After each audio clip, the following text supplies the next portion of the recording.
जय श्री हरि, जय श्री हरि। भरत, शत्रुघ्न, जय जय अविनाशी सब घटवासी व्यापक परमानंदा।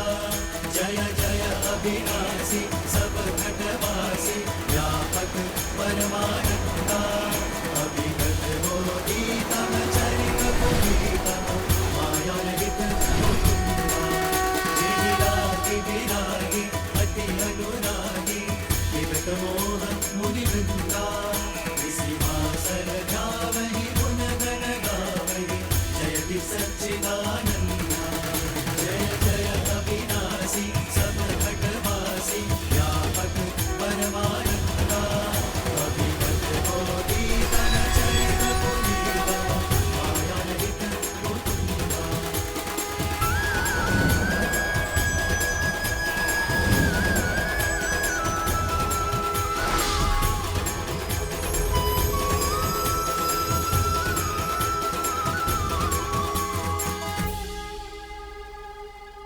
जय सिया राम, जय नारायण।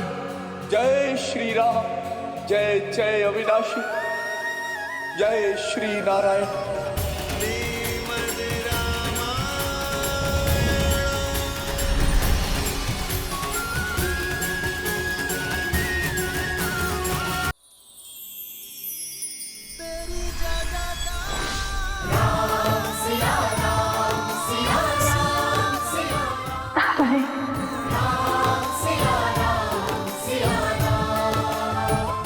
बहुत विलंब कर दिया। मैं तो आपके ही साथ आने के लिए सज्ज था देवी, किंतु आपका ही आदेश था कि अपना कर्तव्य, अपना उद्देश्य पूर्ण करके ही लौटूं। हाँ, आपके बिना वैकुंठ में भी कुंठा भर आती है।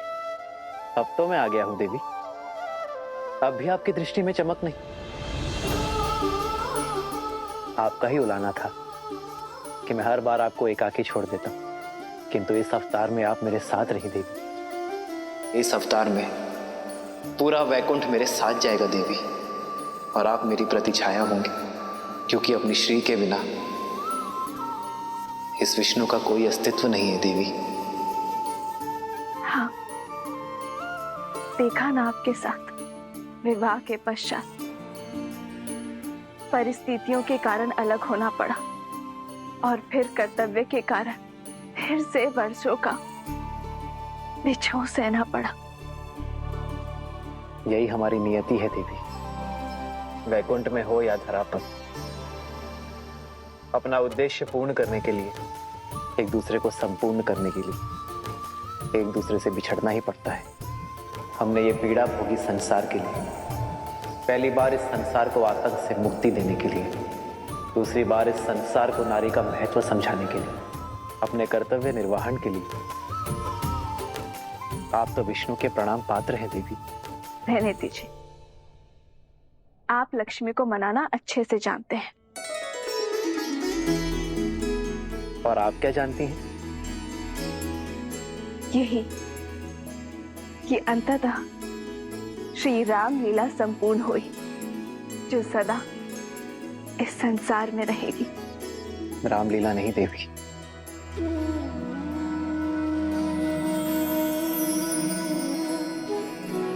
सियाराम की कथा कहिए देवी। रामायण केवल एक कथा नहीं है देवी, ना ही एक घटना है। ये संसार में धर्म का आधार सिद्ध करने वाली गाथा है। अधर्म के अंधकार में मार्ग चाहने वालों के लिए सूर्य होगी ये गाथा, क्योंकि सियाराम के आयन की ये महागाथा शब्दों से नहीं, चरित्र से रची गई है। प्रेम, त्याग, सत्य और कर्तव्य निष्ठा से रची गई है। स्वीकारी हूं, अग्नि में प्रवेश करके भी सीता की पवित्रता को आँच न आ पाई। श्री राम ने राजधर्म की परिभाषा त्याग से लिखी। भरत ने अयोध्या को आस्था से संभाला। लक्ष्मण ने अपने भाई भाभी का साथ कर्तव्य निष्ठा से संभाला। हनुमान ने विश्वास से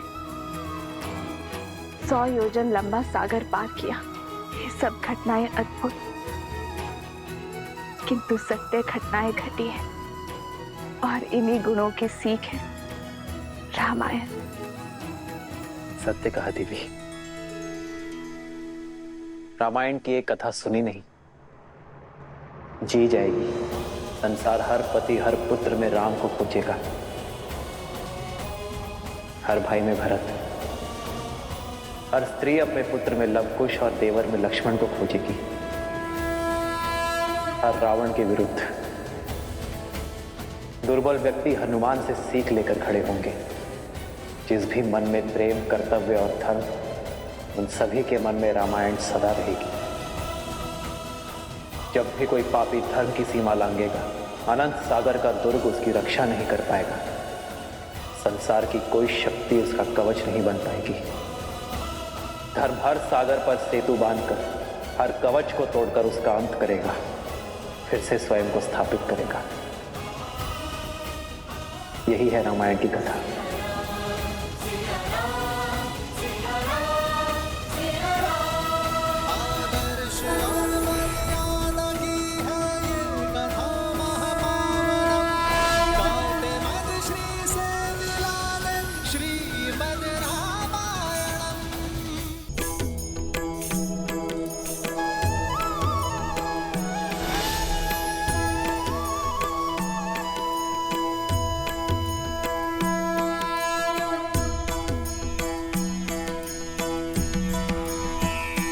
जय कौशलवासी सिया घटवासी राघव दशरथ नंदा। मात पिता गुरुवरु संतन के मन को देत आनंदा। बस छू के तर डाली माँ अहिल्या, तड़का पीर किए अनंता।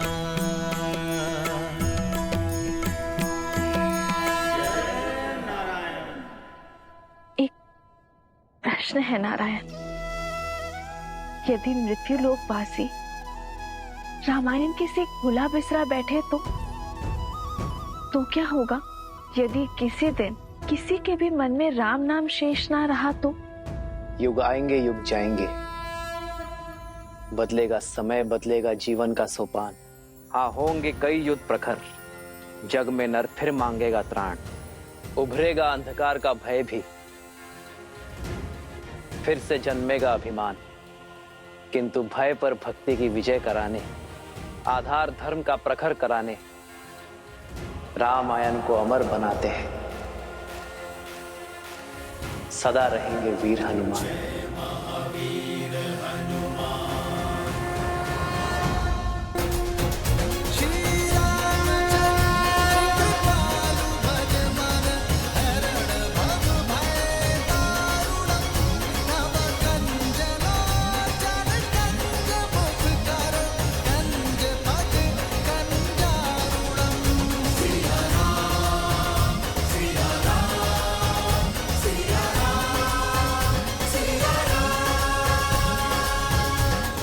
अयोध्या की प्रजा को मेरा प्रणाम। मुझे गर्व है कि मैं रघुकुल का अंश हूं और मुझे संतोष है कि मैंने आज तक रघुकुल का धर्म और मर्यादा का साक्षात पालन किया है। और जहां तक मेरे वश में था, मैंने एक पति, एक पिता, एक पुत्र और एक राजा का कर्तव्य मन, कर्म और वचन से निभाया है, धर्म से निभाया है और एक राजा के रूप में अपना दायित्व निभाया। और आज मैं एक राजा के रूप में अपना अंतिम दायित्व निभाने जा रहा हूं, जो है अयोध्या को नया राजा देना। उद्देश्य पूरा होने के पश्चात कहीं रुकने का कोई औचित्य नहीं है। मेरा लक्ष्य पूर्ण हुआ, रामराज्य स्थापित हुआ, किंतु अब समय आ गया है कि मैं उस मार्ग पर चला जाऊं जहां मेरी पत्नी जनक नंदिनी सीता और मेरा प्रिय अनुज लक्ष्मण गया है। इसलिए मैं अपने अनुज मेरे प्रिय दशरथ नंदन भरत को अयोध्या का राज्य सौंपता हूं, जो कर्तव्य, प्रयत्न, धर्म और शौर्य में अपने राम से बढ़कर है, जिसने पूरे निश्चय से अपना दायित्व निभाया। आर्य सुमंत, मेरे प्रिय भरत के राज्य अभिषेक का प्रबंध किया जाए, बिना किसी विलंब के। आर्य सुमंत। जी महाराज। और मुझे आशा है कि मेरे इस निर्णय से किसी को आपत्ति नहीं होगी। मुझे आपत्ति है महाराज।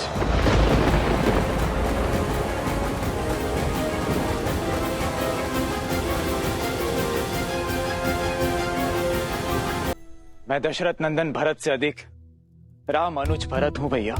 मेरा अस्तित्व भी आपसे है और मेरा जीवन भी आप है। मेरी देह भी आपकी है और ये श्वास और शरीर भी। यदि आप ही चले गए ना भैया, तो मैं तो अंगहीन हो जाऊंगा, और जिसका अंग ही भंग हो वो राजा बनने का अधिकारी कैसे है? भैया आपके बिना तो मुझे स्वर्ग का राजा होना भी स्वीकार नहीं। इसीलिए भैया कृपा करके मेरा एक सुझाव स्वीकार करें। मैं चाहता हूं कि कौशल राज की आने वाली पीढ़ी अब ये राज्यभार संभाले। हमारा राज्य बहुत विशाल है भैया, इसीलिए लव और कुश को उत्तरी कौशल और दक्षिणी कौशल का शासन सौंप दिया जाए। मेरी एक विनती और है भैया, हमारे प्रस्थान के विषय में शत्रुघ्न को तुरंत सूचित किया जाए। हमारा प्रस्थान? हाँ भैया, हमारा प्रस्थान। अब यदि एक भी क्षण भैया मैंने आपसे दूर होने का सोचा तो सौगंध है मुझे रघुकुल की, मैं अपने प्राण यहीं त्याग दूंगा।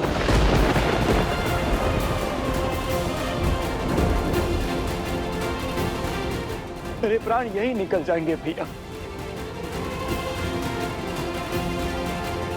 भैया कृपा करके आप मुझे भी अपने साथ ले चलिए। प्रभु, हमें भी अपनी कृपा दृष्टि से दूर न करें। हमारा भी उद्धार करें प्रभु। हम पर भी कृपा कीजिए प्रभु। ये आप क्या कह रहे हैं? वही जो सत्य है। यदि आप हमसे प्रेम करते हैं तो हम पर दया कीजिए। आप जहां भी जाएंगे हम आपके साथ चलेंगे, धरती से लेके अंत तक, ब्रह्मांड के छोर तक हम आपका अनुसरण करेंगे प्रभु। हमें अनाथ ना कीजिए प्रभु, हमें अपने साथ ले चलिए प्रभु। कृपा करें श्री राम, कृपा करें श्री राम। समझने का प्रयास कीजिए बजरंगबली। मैं विवश हूँ। वासुकी वश में तो अब तक रखा था मैंने स्वयं को। तुम महादेव के सेवक हो, इस नाते मैं शांत रहा। तुमने ही कहा था ना कि माता सीता तुम्हारी बहन समान है। इस नाते प्रभु श्री राम तुम्हारे श्रद्धेय हुए। वासुकी, पर जिस तरह तुमने मुझे यहाँ पे रोका है, मुझे पक्का विश्वास है कि यहाँ पर कोई षड्यंत्र हो रहा है और अपने प्रभु श्री राम के विरुद्ध कोई भी षड्यंत्र हनुमान सह नहीं सकता। मेरे प्रभु वहां पर अकेले हैं, मुझे शीघ्र उनके पास जाना होगा। वासुकी, सच सच बताओ, कहां है प्रभु की मुद्रिका? मुद्रिका यही है, इन्हीं मुद्रिकाओं के बीच। मैं असत्य नहीं कह रहा हूं बजरंगबली। वासुकी, मुझसे खेल मत खेलो। यहाँ बात मेरे प्रभु की है, मेरे प्रभु श्री राम की है, और उनके लिए मैं कुछ भी कर सकता हूँ।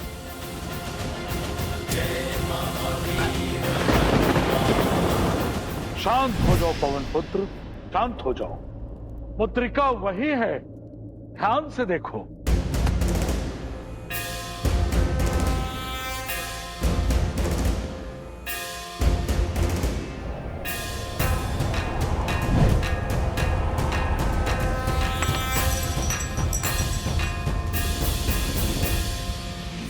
जय सिया राम।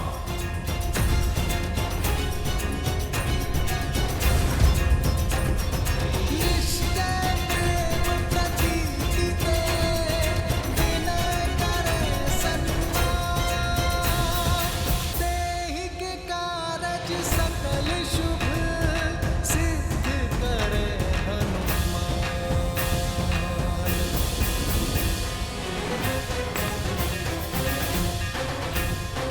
कृपा कहे श्री राम, हम पर अपनी कृपा करें प्रभु। कृपा कीजिए श्री राम, कृपा कीजिए।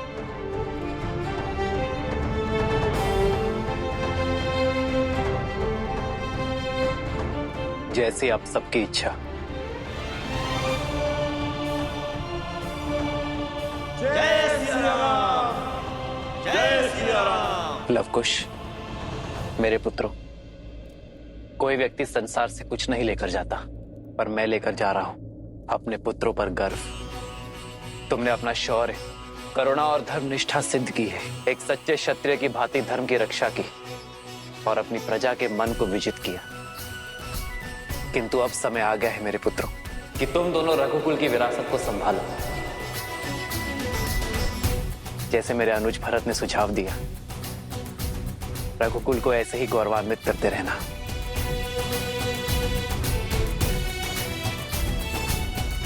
ओम स्वस्ति न इंद्रो वृद्धशवाः, स्वस्ति न पूषा विश्ववेदाः, स्वस्ति नस्तारक्षो अरिष्टनेमिः, स्वस्ति नो बृहस्पतिर्दधातु।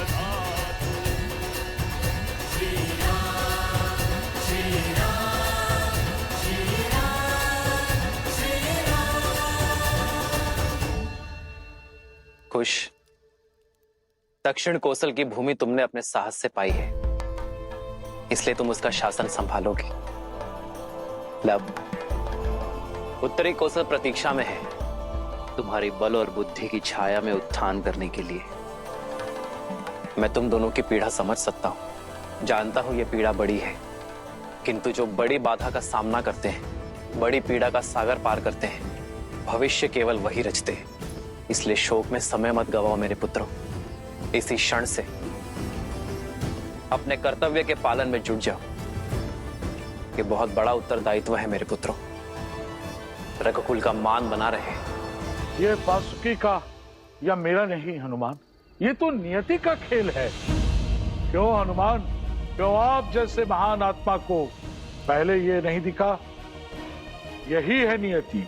जब इसे मिलना था तभी ये आपको मिला। नियति अगर चाहती तो ये मुद्रिका सदा छिपी रहती, पर नियति तुमसे विरोध नहीं कर रही। ये तो तुम्हारी भावनाओं ने इसे तुम्हारी दृष्टि से इसे अदृश्य बना दिया था, क्योंकि उन्होंने हर कल्प में ऐसा किया है। हनुमान जी, श्री राम की यात्रा, ये रामायण तो हर कल्प में चलती है और सदैव चलती रहेगी। ये प्रथम बार नहीं है कि आप यहाँ आए हैं, ये तो हर कल्प में होता है। आप बाकी मुद्रिकाओं को नहीं पहचान पाए, क्योंकि आपने मृत्यु लोक में अवतार लिया है। आपको उस कल्प का स्मरण नहीं जो बीत गया। बुद्धिमान हो, सर्वज्ञानी हो, अब तक समझ गए होगे कि नियति ने ऐसा क्यों किया। स्वयं प्रभु श्री राम ने इस मुद्रिका को ढूंढने क्यों भेजा। मैं समझ सकता हूं इस सत्य को स्वीकार करना कितना कठिन और कितना पीड़ादायी है तुम्हारे लिए, परंतु यही सत्य है। कर्म और धर्म की नियति की चक्र को स्थिर रखता है और हम सब इसमें बंधे हैं। चाहे हम कितने भी शक्तिशाली क्यों ना हो, भगवान भी नियति से बंधे हैं और उनके अवतार भी। और नियति यही कहती है, प्रभु का धरती पर समय पूर्ण हो चुका है। अंतिम कर पर नाम पिता सुत जाते, महाधीर प्रभु नैन भी भर आते।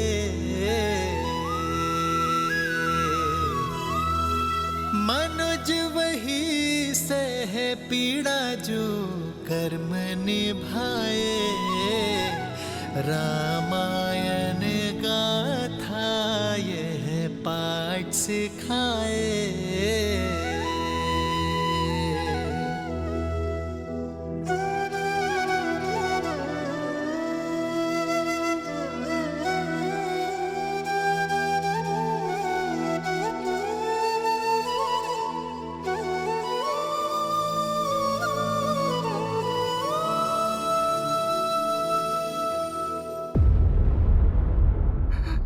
यमदेव, ये कैसा खेल है? भगवान की आयु भक्त से कैसे कम हो सकती है? मैं चिरंजीवी हूँ, तो फिर मेरे प्रभु को क्यों जाना होगा?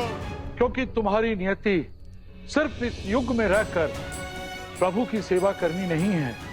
तुम्हें केवल अपनी प्रभु की रक्षा करना नहीं, तुम्हें सदा सदा के लिए धरती की रक्षा करनी है और धर्मात्माओं का पथ प्रदर्शन करना है। श्री राम के कर्म और उनकी सीख से श्री राम जाएंगे, पर श्री राम के नाम को सदा तुम्हें जीवित रखना है और आने वाले महासंग्राम में सहयोगी बनना है तुम्हें। वो महासंग्राम जो धरती पर सबसे महाभयंकर संग्राम होगा, जिसमें धर्म और अधर्म का इतिहास लिखा जाएगा, जो महायुद्ध अधर्मियों का नाश करेगा। उसमें तुम्हें अपने ही श्री राम के एक भिन्न रूप का, श्री नारायण के 8वें अवतार का साथ देना होगा। नहीं, मैं प्रभु को नहीं जाने दूंगा। प्रभु को कोई मुझसे पृथक नहीं कर सकता, ना ये नियति और ना ही समय।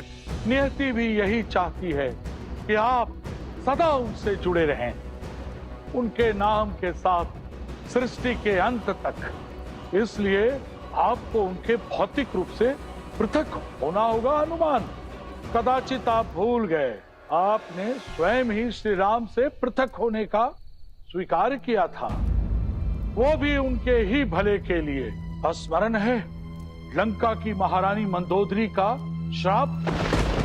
मैं सती मंदोदरी उस वानर हनुमान को श्राप देती हूँ। श्री राम के लिए उसने मेरे विरुद्ध षड्यंत्र रचा। वो राम से अलग हो जाए।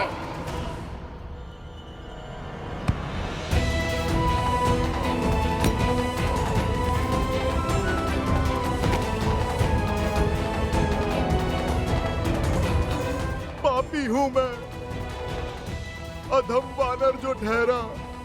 भूल हुई है मुझसे कि मैंने एक महासती के शाप का अपमान करना चाहा। मैंने इस संसार को प्रभु की लीला से वंचित करना चाहा। मुझे क्षमा कर दीजिए यमदेव, मुझे क्षमा करें महाराज वासुकी।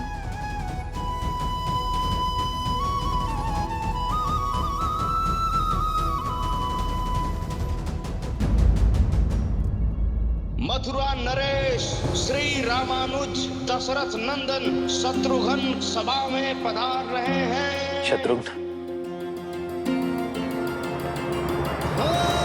मंगल भवन मंगल हारी, द्रवहु सुदशरथ अजर बिहारी।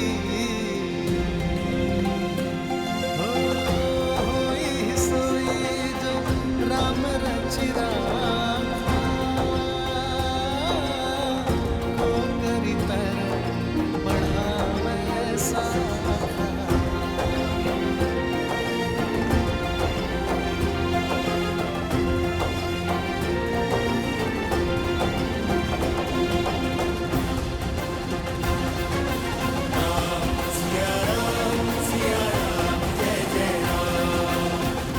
आपका दिया सुझाव मेरे लिए आदेश है। मैंने अपने पुत्र सुबाहु और शत्रुगति की मधुरा और विदिशा का प्रशासक नियुक्त कर दिया है। मैं आपके सुझाव के पालन में विलंब नहीं कर सकता। और आप दोनों ने ऐसा सोचा भी कैसे कि आप मुझे ऐसे अनाथ छोड़ के चले जाएंगे? आप दोनों जानते हैं मैं हठी हूँ। आपके स्नेह ने ही मुझे बचपन से ऐसा बनाया, इसलिए मुझे समझाने का निवेदन अस्वीकार करने का प्रयास ना कीजिए। शत्रुघ्न, नहीं भैया, बहुत हठी हो शत्रुघ्न। अंतिम हट है अनुज की भैया, बस कोई अस्वीकार न करना। ठीक है शत्रुघ्न।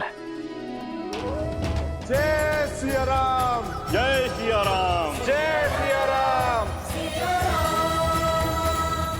महाराज, मैं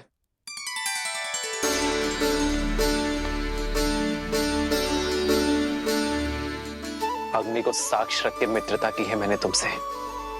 तुम महाराज कहकर पुकारेंगे तो बुरा लगेगा ही ना मित्र, और मैं दंड दे बैठूंगा मित्र। दंड तो आप दे ही चुके, इसलिए मैं आपको महाराज कहकर पुकार रहा हूं। आप धरती छोड़कर जा रहे बिना हमें साथ लिए, ये प्रहार तो यमराज के दंड से भी भयंकर है मित्र। कुमार अंगद सर्वश्रेष्ठ योग्य है। आप जानते हैं, अंगद का राज्य अभिषेक करके किष्किंधा के ऋण से मुक्त होकर मैं मित्रता का ऋण चुकाने आया हूं। मित्र तो सदैव साथ रहते हैं ना। यदि आपने मुझे मित्र माना है तो मुझे अपने साथ लेकर चलिए।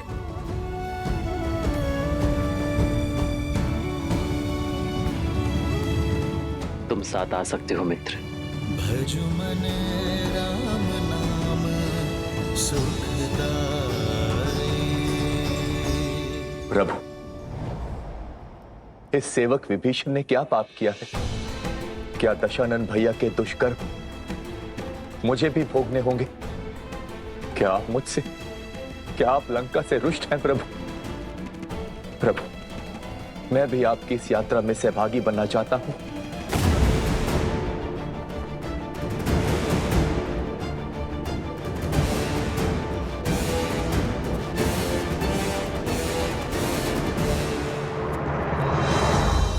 तुम तो मेरे प्रिय हो विभीषण, मैं तुमसे रुष्ट कैसे हो सकता हूं?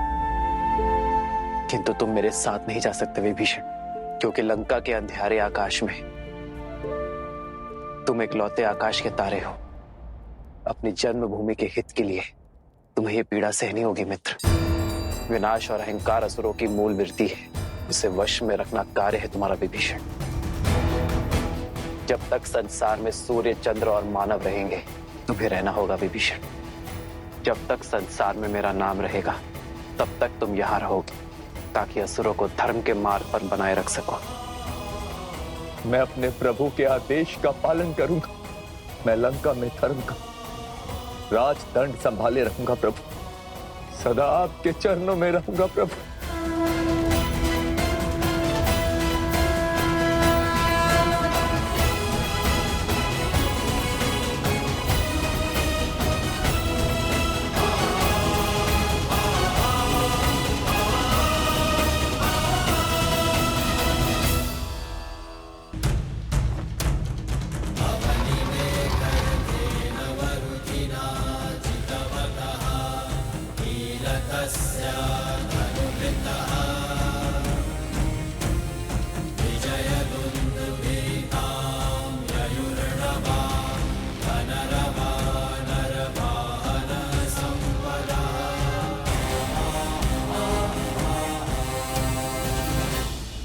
अरे नाग, तुम मुझ पर क्यों प्रहार कर रहे हो?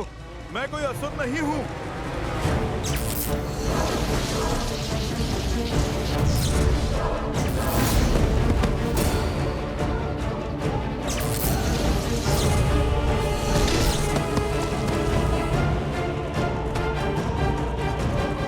अरे अरे रुको, मेरी बात तो सुनो।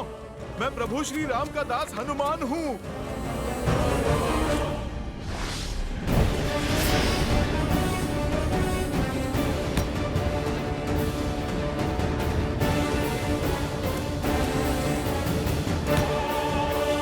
फंस गए असुर। हम नागों को मूर्ख समझा है, नाग पास में फंसे हो। अब तुम्हें यहाँ से निकलने का अवसर नहीं मिलेगा असुर। अब तो सीमा पार कर दी तुम लोगों ने। मैं असुर नहीं हूं, वानर हूं, राम भक्त हनुमान। प्रयास मत करो असुर। इस पास में स्वयं महादेव के नाग, हमारे महाराज वासुकी की ऊर्जा है। तोड़ नहीं पाओगे इसे। देखो, मैं इस पाश को तोड़ सकता हूँ। ना मैं यहाँ युद्ध करने आया हूँ और ना महादेव के नाग वासुकी की शक्ति का अपमान करना चाहता हूँ। मेरे पास समय बहुत कम है। कृपा करके मुझे बस इतना सा बता दो कि धरा से फिसलकर कोई स्वर्ण मुद्रिका यहाँ पर आई है। वो मेरे प्रभु की है। मुझे वो मुद्रिका मिल जाए, मैं शांति से लौट जाऊंगा। तुम्हें क्या हम मूर्ख दिखते हैं? धरती से एक मुद्रिका गिरकर पाताल लोक तक आ गई। अरे असत्य बोलना है तो ऐसा बोलो कि कम से कम हम उस पर विश्वास कर सके। अरे भाई मैं सच कह रहा हूँ। सत्य हम जान चुके हैं असुर। चलो अब अपने वास्तविक रूप में आओ। यहाँ फिर इसी रूप में सड़ते रहो यहीं पर।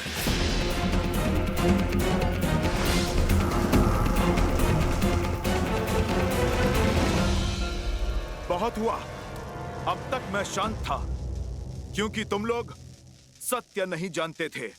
अब सत्य जानने के पश्चात भी तुम लोग रामकाज में बाधा बन रहे हो और ये हनुमान कदापि नहीं सह सकता। महादेव, आप मुझे क्षमा कीजिएगा। जय सिया राम।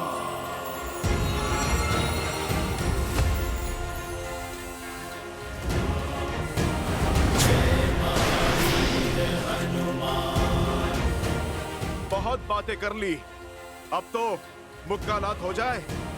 बजरंगबली हनुमान, जय जय महाबली हनुमान। अब इससे बचकर दिखा दुष्ट असुर।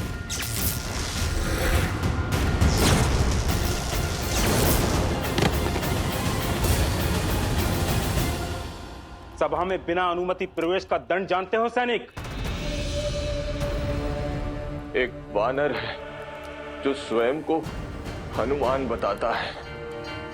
वो कोई स्वर्ण मुद्रिका ढूंढ रहा है। बहुत मारा है उसने सैनिकों को।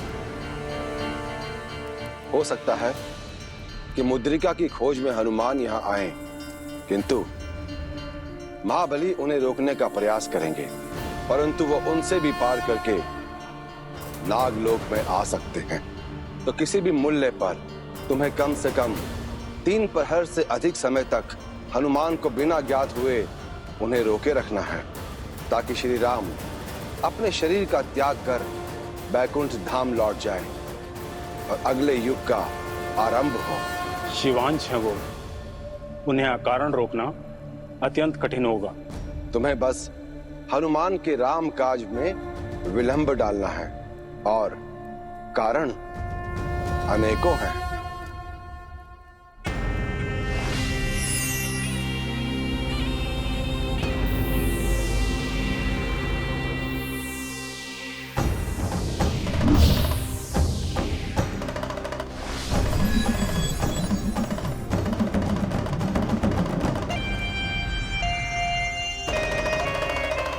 क्या आदेश महाराज वासुकी?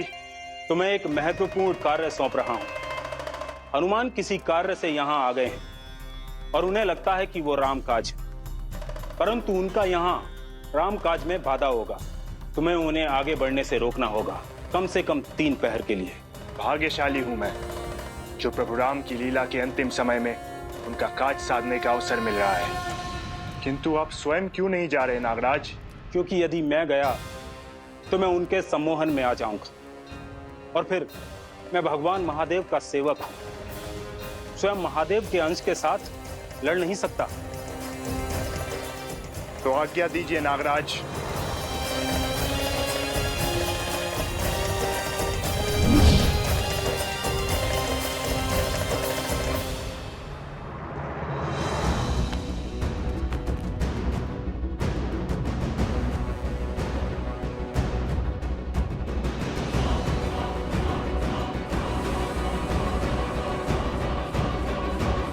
उचित कहा तुमने कुछ। यदि नियति की ये मांग है कि काल अयोध्या में प्रवेश करे, यदि वो ये चाहती है कि यमदेव रघुकुल पर अपनी दृष्टि डाले, तो ठीक है, हम यमदेव से युद्ध छेड़ देंगे।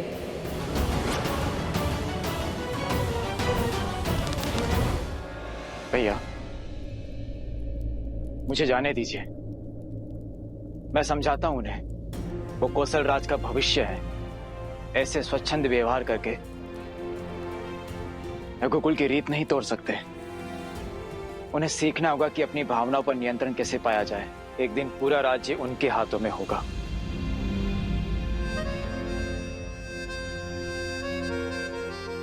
मैं तुम्हारी चिंता समझता हूं भरत, और लवकुश का भाव भी, किंतु इस क्षण मेरे पुत्र लवकुश कौशल के कुमार नहीं है। वो राम के पुत्र है, और केवल लवकुश ही नहीं, मेरा हनुमान भी इसी भावनात्मक युद्ध में फंसा हुआ है।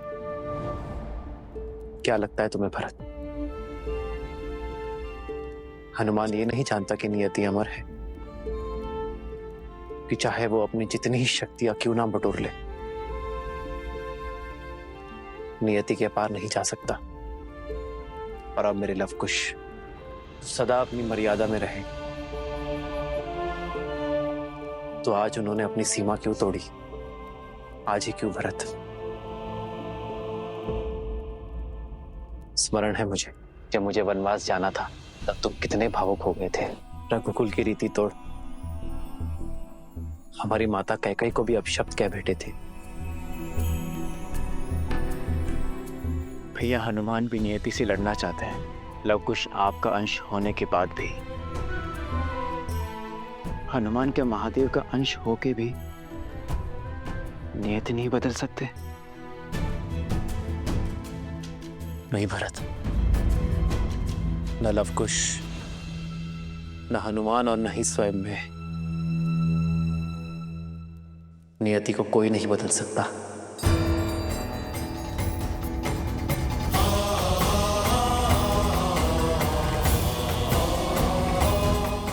क्योंकि जैसे हर कर्म का फल होता है, वैसे ही हर व्यक्ति को नियति के नियमों का पालन करना पड़ता है,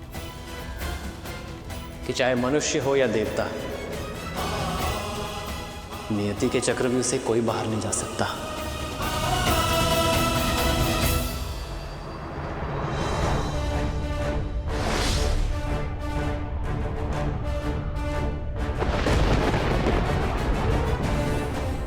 इस बाण का लक्ष्य स्वयं यमदेव।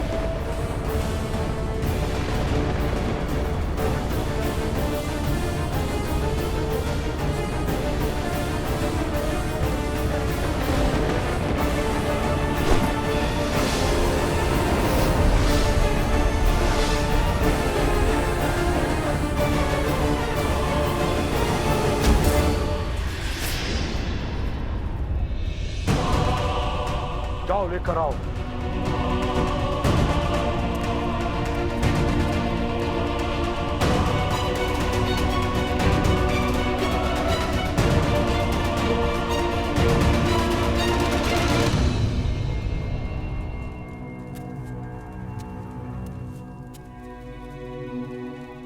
अयोध्या के आकाश में आपके पग क्या परछाई भी नहीं पड़नी चाहिए कालदेव, अन्यथा परिणाम के उत्तरदायी आप स्वयं होंगे रघुनंदन लवकुश। लो, हनुमान क्या कम थे? अब राम सिया के पुत्र लवकुश भी आ गए नियति के विरोध में।